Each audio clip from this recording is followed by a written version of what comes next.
IDFC First பேங்க்ல ஒரு scam நடந்திருக்கு அப்படிங்கிற விஷயத்தை கேள்விப்பட்டிருப்பீங்க. கிட்டத்தட்ட 590 கோடி ரூபாய் அளவுக்கு இந்த ஸ்கேம் நடந்திருக்கு. ஐடிஎஃப்சி ஃபர்ஸ்ட் பேங்க்ல நடந்த இந்த ஸ்கேமோட தாக்கம் பங்குச்சந்தையில ரொம்பவே டீப்பா இருந்ததை பார்க்க முடிஞ்சுது. இந்த ஸ்கேம் என்னைக்கு எக்ஸ்போஸ் ஆச்சு அப்படின்னு பார்க்கும்போது ஞாயிற்றுக்கிழமை இதை வங்கியே அஃபிஷியலா அனௌன்ஸ் பண்ணியிருந்தாங்க. இதனோட தாக்கம் திங்கட்கிழமை ஐடிஎஃப்சி ஃபர்ஸ்ட் பேங்கோட ஷேர்ஸ்ல கிட்டத்தட்ட 20% வரைக்கும் ஒரு டவுன்ஃபால் இருந்ததை பார்க்க முடியுது. அதை தொடர்ந்து பங்குச்சந்தையில இதோட தாக்கம் இருந்துகிட்டே தான் இருக்கு. சரி, பங்குச்சந்தையில இதோட இம்பாக்ட் இருக்கு அப்படிங்கும் பட்சத்துல ஆப்வியஸா முதலீட்டாளர்களுக்கு அதனால நஷ்டம் வந்திருக்கும். முதலீட்டாளர்கள் அப்படின்னு எடுத்துக்கிட்டோம்னா நம்மளே மாதிரியான காமன் இன்வெஸ்டர்ஸ் இல்ல இண்டிவிஜுவல் ரீட்டைல் இன்வெஸ்டர்ஸ் மட்டும் இல்ல, இதுல பெரிய இன்ஸ்டிடியூஷனல் இன்வெஸ்டர்ஸும் இருந்திருப்பாங்க. அப்படி பார்க்கும்போது இந்தியாவோட முக்கியமான பொதுத்துறை வங்கியான ஸ்டேட் பேங்க் ஆஃப் இந்தியா அவங்களுக்கும் ஐடிஎஃப்சி ஃபர்ஸ்ட் பேங்க்ல ஒரு நோட்டபிளான ஷேர்ஸ் இருந்தது. அதுக்கப்புறமா LIC Life Insurance Corporation of India இவங்களுக்கும் ஒரு நோட்டபிளான ஷேர் இருந்தது. இது ரெண்டுமே பயங்கரமா அடி வாங்கியிருக்கு அப்படிங்கிறது தான் பார்க்க முடியுது.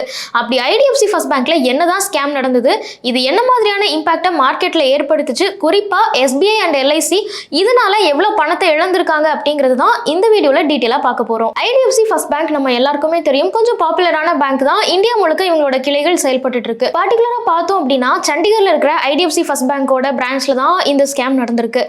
என்ன மாதிரியான ஸ்கேம் அப்படின்னு பார்க்கும்போது ஹரியானா கவர்மெண்டோட குறிப்பிட்ட டிபார்ட்மெண்ட்ஸ்ல நடக்க வேண்டிய டிரான்சாக்ஷன்ஸ்ல அங்க போக வேண்டிய பணம் மொத்தமா ஸ்கேம் ஆயிருக்கு அப்படின்னு சொல்றாங்க. இந்த ஸ்கேம்ல பேங்கோட எம்ப்ளாயிஸ் தான் இன்வால்வ் ஆயிருக்காங்க அப்படிங்கிறதையும் ஐடிஎஃப்சி ஃபர்ஸ்ட் பேங்க் அபிஷியலாவே தெரிவிச்சிருக்காங்க.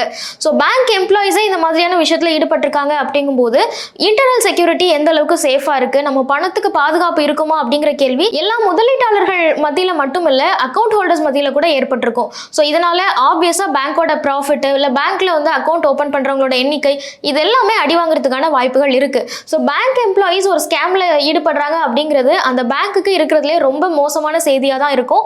அதை தான் இப்போ இந்த ஐடிஎஃப்சி ஃபர்ஸ்ட் பேங்க் வந்து ஃபேஸ் பண்ணிட்டு இருக்காங்க. சரி, இந்த ஸ்கேம் எப்போ கண்டுபிடிக்கப்படுது, இங்க ஒரு பிரச்சனை நடந்திருக்கு அப்படின்னு பாத்தீங்க அப்படின்னா கடந்த ஞாயிற்றுக்கிழமை இதை அட்ரஸ் பண்றாங்க. ஞாயிற்றுக்கிழமை பேங்க் தரப்புல இருந்து அபிஷியலா இதை ஸ்டேட்மெண்டாவும் வெளியிடுறாங்க.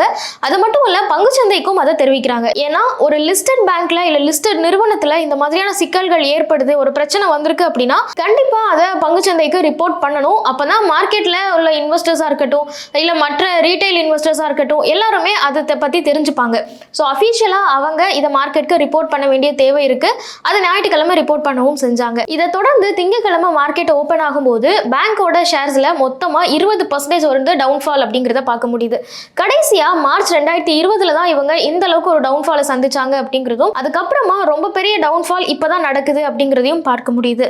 ஸோ மார்க்கெட் ஓபன் ஆகும்போது 20% கிராஷ்ல ஆரம்பிச்ச ஐடிஎஃப்சி ஃபர்ஸ்ட் பேங்கோட ஷேர்ஸ் போக போக ஒரு வாலடைலா இருந்ததை நம்ம பார்த்தோம். அதே மாதிரி மண்டே மார்க்கெட் க்ளோசிங்ல கிட்டத்தட்ட 16% லாஸ் அப்படின்னு எடுத்துக்கிட்டா ஆப்வியஸா நமக்கு தெரியும் இதுல பல லட்சம் கோடி ரூபாய் முதலீட்டாளர்கள் இழந்திருப்பாங்க அப்படின்னு. இதுல ரீட்டைல் இன்வெஸ்டர்ஸ் அதாவது நம்மளே மாதிரியான இன்வெஸ்டர்ஸ் எல்லாம் ஓரளவுக்கு அவங்களோட பணத்தை கண்டிப்பா இழந்திருப்பாங்க. ஆனா இன்ஸ்டிடியூஷன்ஸ்க்கு இது என்ன மாதிரியான ஒரு இம்பாக்டை கொடுத்தது அப்படின்னு கேட்கும்போது முதல்ல SBI State Bank of India IDFC First பேங்க்ல ஒரு நோட்டபிளான அமௌண்ட் வச்சிருந்தாங்க அப்படின்னு ஃபர்ஸ்டே பார்த்தோம்ல. எக்ஸாக்டா அதை நம்பர்ஸ்ல பார்க்கணும் அப்படின்னா 66,57,000 ஷேர்ஸ் வச்சிருந்தாங்க. இது ஐடிஎஃப்சி ஃபர்ஸ்ட் பேங்கோட 7.7% ஆஃப் ஷேர்ஸ் அப்படின்னு சொல்றாங்க. ஸோ இதுல தான் அவங்களுக்கு அந்த 20% நெகட்டிவா இருக்கு இல்ல 20% அவங்க பணத்தை இழந்திருக்காங்க அப்படின்னு கால்குலேட் பண்ணோம்னா கிட்டத்தட்ட 11 லட்சம் கோடி ரூபாய் அளவுக்கு இவங்களுக்கு லாஸ் ஏற்பட்டிருக்கும் அப்படிங்கிறத பார்க்க முடியுது. அடுத்தது லைஃப் இன்சூரன்ஸ் கார்பரேஷன் எல்ஐசியை பொறுத்த வரைக்கும் ஐடிஎஃப்சி ஃபர்ஸ்ட் பேங்க்ல அவங்களோட 2.5% ஷேர்ஸை எல்ஐசி ஹோல்ட் பண்ணியிருந்தாங்க. ஸோ இதை நம்ம நம்பர்ஸ்ல பார்த்தோம் அப்படின்னா 20,23,69,000 ஷேர்ஸ் கிட்ட எல்ஐசி ஹோல்ட் பண்ணியிருந்தாங்க. இப்போ இதுலயும் ஒரு டவுன்ஃபால எல்ஐசி சந்திச்சதுனால அவங்களுக்கு அப்ராக்சிமேட்டா 338 கோடி ரூபாய் அளவுக்கு இழப்பு ஏற்பட்டிருக்கலாம் அப்படிங்கிறதையும் பார்க்க முடியுது. ஸோ இந்த டவுன்ஃபால்னால ஏற்பட்ட நஷ்டம் அப்படிங்கிறது பெர்மனன்ட் கிடையாது. ஒருவேளை ஷேர் பிரைஸ் எல்லாம் திருப்பியும் மேலே போகுது அப்படின்னா இந்த நஷ்டம் அவங்களுக்கு நியூட்ரல் ஆகிறதுக்கான வாய்ப்புகள்லாம் இருக்கு. பட் நம்ம திங்கட்கிழமை நிலவரப்படி பார்த்தோம் அப்படின்னா எஸ்பியும் சரி எல்ஐசியும் சரி இந்த அளவுக்கு அவங்களோட பணத்தை இழந்திருக்காங்க அப்படிங்கிறது தான் பார்க்க முடியுது. ஸோ இதுதான் ஐடிஎஃப்சி ஃபர்ஸ்ட் பேங்க்ல நடந்த ஒரு பிரச்சனையினால ஏற்பட்ட மிகப்பெரிய லாஸ் அப்படின்னு பார்க்குறோம். ஏன்னா எஸ்பிஐ எல்ஐசி மாதிரி இந்தியாவோட பொதுத்துறை நிறுவனங்கள் ஒரு நிறுவனத்தை ஹோல்ட் பண்றாங்க, அவங்க பெரிய அளவில் அதில் ஷேர்ஸ் வச்சிருக்காங்க அப்படிங்கும்போது அந்த நிறுவனத்தினுடைய பெர்ஃபார்மன்ஸ் எப்படி இருக்கு அப்படிங்கிறத எல்லா முதலீட்டாளர்களும் ரொம்ப கூர்ந்து கவனிச்சுட்டு வருவாங்க.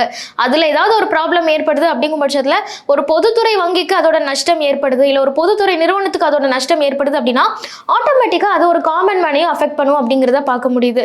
ஸோ ஐடிஎஃப்சி ஃபர்ஸ்ட் பேங்க்ல நடந்திருக்கிற இந்த விஷயம் சார்ட் அவுட் ஆகிறதுக்கான எல்லா முன்னெடுப்புகளும் வங்கி தரப்புல இருந்து எடுத்துட்டு இருக்கிறதா சொல்றாங்க. குறிப்பா பேங்க்குக்கு ஏற்பட்ட இந்த 590 கோடி நஷ்டம் அப்படிங்கிறது அவங்களோட இந்த குவார்ட்டரோட நெட் ப்ராஃபிட்ல ஒரு முக்கியமான ரோல் பிளே பண்ணுது. அது ஒரு குறிப்பிட்ட அளவுக்கான பர்சன்டேஜா இருக்கும் அப்படிங்கிறதையும் மென்ஷன் பண்ணியிருக்காங்க. அப்போ அந்த அமௌண்ட் நம்ம கழிச்சிட்டோம் அப்படின்னா அவங்களோட குவார்ட்டர்லி ப்ராஃபிட் என்ன மாதிரி இருக்கும், ஸோ அந்த நம்பர்ஸே மேனிபுலேட் ஆகுதா அப்படிங்கிற கேள்வி எல்லாமே ரீட்டைல் இன்வெஸ்டர்ஸ் மத்தியில இருக்கு. ஸோ இதை எப்படி சார்ட் அவுட் பண்ணி இதனால ஏற்பட்ட நஷ்டத்தெல்லாம் எப்படி ரெக்கவர் பண்ணி பேங்க் சைட்ல இருந்து கொடுக்க போறாங்க, இந்த பிரச்சனை சரியாகிறதுக்கு எவ்வளவு கால அவகாசம் எடுக்க போகுது, அந்த டென்யூரை ஒரு இன்வெஸ்டரால பேர் பண்ண முடியுமா அப்படிங்கிறதெல்லாம் நம்ம வெயிட் பண்ணி தான் தெரிஞ்சுக்கணும். நீங்க ஒரு ஐடிஎஃப்சி ஃபர்ஸ்ட் பேங்கோட ஷேர் ஹோல்டரா இருந்தீங்க அப்படின்னா இந்த நியூஸ் உங்களுக்கு என்ன மாதிரியான தாக்கத்தை ஏற்படுத்துச்சு அப்படிங்கிறதெல்லாம் கமெண்ட்ஸ்ல சொல்லுங்க. மேலும் ஈடி தமிழ் சேனல்ல வரப்போகும் பிசினஸ் மற்றும் அது ரிலேட்டடான வீடியோவை பார்க்க உடனே கீழே இருக்க சப்ஸ்கிரைப் பட்டனை கிளிக் பண்ணுங்க.